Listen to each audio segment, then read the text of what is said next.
Assalamualaikum warahmatullahi wabarakatuh. Saya Samsul Huda. Saya lahir di Demak tanggal 24 Oktober 1965. Sekarang saya tinggal di Desa Loireng, Kecamatan Sayung, Kabupaten Demak. Saya sehari-hari bekerja sebagai seorang guru ngaji di Musola Islahul Mujtahid di Loireng, Sayung, Demak. Saya juga mengajar di Sekolah Tinggi Ilmu Komunikasi Semarang, mengampu mata kuliah jurnalistik dan komunikasi politik. Saya menjadi seorang wartawan, saya menjadi seorang jurnalis karena panggilan, karena ketertarikan saya, kesukaan saya dengan kerja-kerja wartawan. Ketika saya di sekolah lanjutan, saya melihat wartawan itu saya lihat sebagai sebuah sosok yang sangat luar biasa. Dia bisa membuat tulisan-tulisan yang bisa memengaruhi pandangan masyarakat.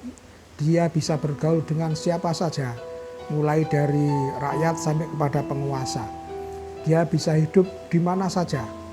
Ya, itulah yang membuat ketertarikan saya. Tetapi saya sebagai seorang yang hidup di sebuah kota pinggiran, cita-cita itu hanya cita-cita. Bagi saya cita-cita itu sesuatu yang mahal. Tetapi Allah Subhanahu wa Ta'ala memberikan jalan kepada saya untuk bisa menekuni jurnalistik. Setelah saya berapa kali menulis tentang puisi, tentang cerpen di beberapa media kecil gitu, akhirnya saya ketemu dengan sejumlah wartawan, dan ketika saya kuliah saya berkesempatan untuk aktif di pers kampus. Dari situlah saya memasuki dunia jurnalistik, menjadi dunia kewartawan, sehingga mengantar saya untuk menjadi seorang wartawan. Alhamdulillah selama 30 tahun profesi ini saya tekuni di tengah-tengah kesibukan saya melakukan aktivitas-aktivitas yang lain, termasuk menjadi seorang pengajar dan juga wira swasta kecil-kecilan.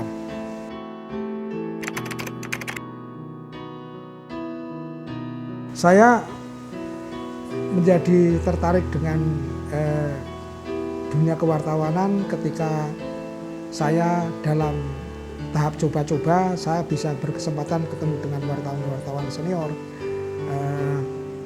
Sehingga obsesi saya ketika masih muda itu sepertinya ada jalan untuk menuju ke sana. Dan alhamdulillah itu bisa saya raih, itu bisa saya lakukan. Pertama dengan sebuah keinginan, sebuah harapan. Ketika saya menyaksikan ada sejumlah wartawan, dia bisa menjadi pembicara dalam satu forum, dia bisa berbicara, wawancara, atau menjadi narasumber. Saya berangan-angan, mungkinkah suatu saat saya bisa seperti mereka. Alhamdulillah perjalanan yang saya lalui, perjalanan profesi saya yang saya lalui bisa mengantarkan saya seperti mereka. Meskipun dalam kapasitas, dalam spektrum yang kecil tidak sehebat mereka. Tetapi bagi saya itu adalah sesuatu yang membanggakan.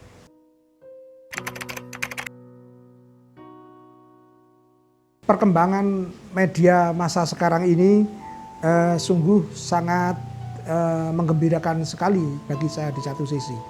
Karena orang bisa bermedia tanpa harus melalui lembaga institusi media massa.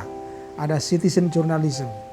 Tapi di sisi yang lain, citizen journalism atau orang bisa bermedia dengan dirinya sendiri, itu ada sisi-sisi negatifnya kalau dia tidak mampu memahami apa itu makna media. Jadi media itu sebenarnya adalah institusi yang memiliki fungsi memberikan penerangan, memberikan informasi, kemudian ada fungsi pendidikan, ada fungsi kontrol sosial dan hiburan. Bagi orang yang bermedia, orang bermedsos, atau orang menjadi wartawan, kalau memahami fungsi itu, maka insya Allah fungsi media ini akan membawa manfaat. Hanya saja sekarang dalam konteks kekinian perlu dipahami kepada masyarakat bahwa tidak semua media itu adalah media massa. Jadi media massa itu adalah institusi yang menyampaikan informasi kepada publik, yang media sarannya adalah perusahaan pers, ya. Dia harus berbadan hukum, ada penanggung jawabnya, ada alamatnya yang jelas. Nah, inilah yang namanya media massa yang resmi atau perusahaan pers. Dia terikat dengan kode etik jurnalistik, dengan undang-undang pers dan lain sebagainya. Tetapi kalau medsos itu adalah orang yang berselancar di internet, ya, tidak ada aturan-aturan. Karena itu ini sangat berbahaya. Sebab kalau terjadi kesalahan sedikit terpleset, maka dia akan berhadapan dengan undang-undang ITE. Karena itu kepada teman-teman Nahdlatul Ulama yang bermedsos, apakah itu melalui Instagram, apakah itu melalui Twitter, apakah itu melalui Facebook, tolong dipahami rambu-rambu kode etik jurnalistik. Jadi meskipun tidak wartawan tetapi perlu memahami kerja-kerja wartawan dan bisa diduplikasi dengan memahami kode etik jurnalistik dan perundang-undangan pers. Sebab kalau tidak, maka dunia maya ini, dunia jagat maya ini akan semakin tidak mencerdaskan. Jadi bagi Nahdlatul Ulama, kehadiran dunia digital, kehadiran dunia maya, kehadiran fasilitas internet ini menjadi sesuatu yang sangat bermanfaat jika dimanfaatkan dengan baik. Karena misi Nahdlatul Ulama itu bisa diperpendek jaraknya, bisa dipercepat prosesnya melalui ini. Kita melihat tayangan-tayangan tentang pengajian Gus Baha, tentang pengajian kiai-kiai selama bulan Ramadan tahun kemarin, yang dunia maya dipenuhi dengan kiai-kiai yang sedang mengaji kitab-kitab kuning, mengaji posonan, itu menjadi sesuatu yang luar biasa. Jadi bagi Nahdlatul Ulama supaya jagat maya ini supaya dikuasai, supaya diterangi, supaya diisi dengan konten-konten yang mencerdaskan. Jadi saya kira kehadiran media massa bagi NU itu sangat penting. Media sosial juga sangat penting, tetapi kontennya ini harus konten yang membawa rahmat, konten yang mencerdaskan, konten yang membawa orang itu selalu berinspirasi, menumbuhkan keyakinan supaya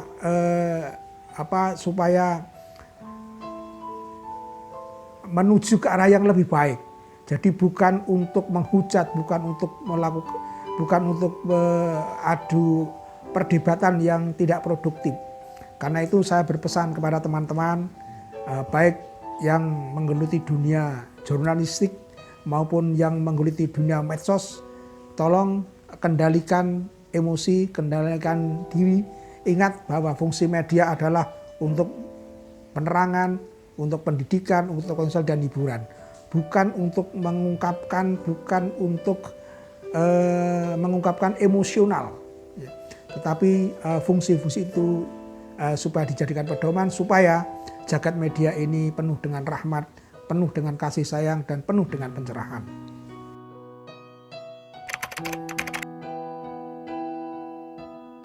Agar spirit jurnalisme itu selalu tumbuh pada diri kader Nahdlatul Ulama, saya kira perasaan pengen tahu, perasaan ingin tahu, supaya tumbuh di kalangan warga Nahdlatul Ulama, di kader-kader NU. Seperti kita belajar, kita harus merasa haus tentang ilmu, haus tentang informasi. Jadi seorang jurnalis, seorang yang suka berselancar di internet, rasa ini harus, ya. Sebab kalau sudah merasa dirinya hebat, merasa cukup, maka sulit untuk berkembang. Karena itu kami mengharapkan kepada teman-teman kader-kader mendatang supaya menguasai dan memahami dunia digital.